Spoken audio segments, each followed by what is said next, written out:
Pan India star Prabhas ప్రస్తుతం చాలా busy షెడ్యూల్లో ఉన్నారు. నాగ్ అశ్విన్ దర్శకత్వంలో కల్కి 2898 ఏడీ సినిమా షూటింగ్ను శరవేగంగా పూర్తి చేసే పనిలో ఉన్నారు. మే 9న ఈ సినిమాను రిలీజ్ చేస్తామని నిర్మాతలు అయితే ప్రకటించారు. నిజానికి పెండింగ్ వర్క్ ఎక్కువే ఉన్న అనుకున్న తేదీలోపు పనులన్నీ పూర్తి చేసే పనిలో చిత్ర యూనిట్ ఉంది. మారుతి దర్శకత్వంలో తెరకెక్కనున్న ది రాజా సాబ్ సినిమాకి కూడా ప్రభాస్ పనిచేస్తున్న సంగతి తెలిసిందే. దీంతోపాటు సీతారామం ఫేమ్ హను రాఘవపూడితో ఒక ఎపిక్ లవ్ స్టోరీతో ప్రభాస్ నటిస్తారనే ఆసక్తికరమైన వార్త ఒకటైతే తాజాగా ఫిలిం నగర్లో చక్కర్లు కొడుతోంది.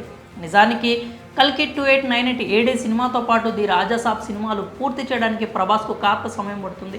మరోవైపు ప్రశాంత్ నీల్ దర్శకత్వంలో సలార్ 2 సినిమాకి కూడా ప్రభాస్ డేట్లు సర్దాలి. త్వరలోనే ఈ సినిమా షూటింగ్ సెట్స్ పైకి వెళ్లే అవకాశం ఉంది. మరోవైపు డైనమిక్ డైరెక్టర్ సందీప్ రెడ్డి వంగాతో కూడా స్పిరిట్ అనే చిత్రాన్ని కూడా ప్రభాస్ ఒప్పుకున్నారు.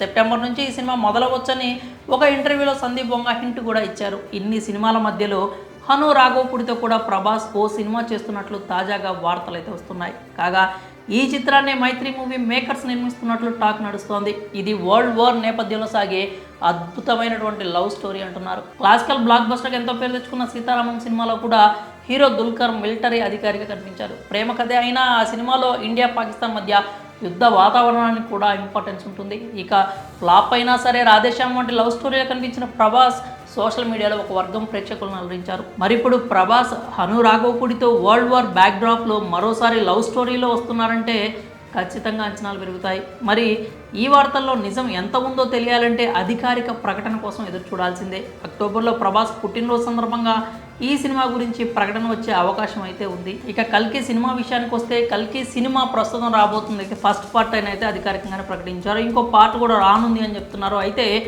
కేవలం కల్కి అనేది 1-2 సినిమాలకు మాత్రమే కాకుండా ఒక సినిమాటిక్ యూనివర్స్గా కూడా మార్చే అవకాశాలు ఉన్నాయని ఇప్పటికే టాలీవుడ్లో అయితే టాక్ అయితే నడుస్తుంది. మొత్తం ఈ యూనివర్స్లో 9 చిత్రాలు ఉంటాయని, అంతకు తగ్గట్లుగానే సూపర్ హీరోలు కూడా ఉంటారని, ఒక మార్వెల్ సినిమాటిక్ యూనివర్స్ తరహాలో నాగ్ అశ్విన్ ఈ సినిమాని మార్చబోతున్నాడు అంటూ టాక్ అయితే నడుస్తూ ఉంది. అయితే దీనిలో ఎంతవరకు నిజం ఉందనేది మనకైతే ప్రస్తుతానికైతే తెలీదు. కానీ నాగ్ అశ్విన్ మాత్రం దీన్ని సినిమాటిక్గా యూనివర్స్ మార్చేందుకు ప్రయత్నాలు అయితే చేస్తున్నారని జోరుగానే ప్రచారం జరుగుతోంది. మరి కల్కి సినిమా మే 9న రిలీజ్ అయిన తర్వాత ఈ వార్తలపై కూడా క్లారిటీ వచ్చే అవకాశం అయితే ఉంది.